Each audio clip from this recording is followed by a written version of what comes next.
சமர் ரெடிசின் red புல் அக்ரம் 24 போட்டது 26 send வந்து எடுத்துட்டு போங்க எஸ்விஎம்ல. பண்ட அமெரிக்கன் சைங்கூல காணப்படுகிறது 1 பாக்ஸ் 8 சென்ட். கெப்ரிசோன் முல்ட்ரி விட்டமின் 9 சென்ட். மாசா 1 லிட்டர்ல 12 போட்டது நிறைய கூல இருக்குது 14 சென்ட்.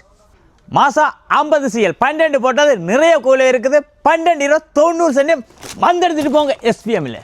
மாசா 33 CL 24 போட்டது 12 சென்ட். பம்போ டீ மார்க்கில் அதாவது வந்து மூங்கில் டீ மார்க்கில் 33 CL 1 லிட்டர் கோகனட் வாட்டர் வெயிலுக்கு அடிக்கிற வெயிலுக்கு அள்ளி எடுத்துட்டு போங்க 33 CL 9 cent. 1 litre 1 box 19 cent. காலத்துக்கிட்ட தேவையான பொருட்களை தரமான பொருட்களை தருவதற்கு எஸ்பிஎம் தயாராக இருக்கிறது. கிறிஸ்டலின் 50 CL 24 போட்டது 2 சென்ட். அனைவருக்கும் எஸ்விஎம்மின் தொழிலாளர் தின நல்வாழ்த்துக்கள். உங்களுடன் நான் சிவம். மீண்டும் இன்னொரு வீடியோ சந்திக்கின்றேன்.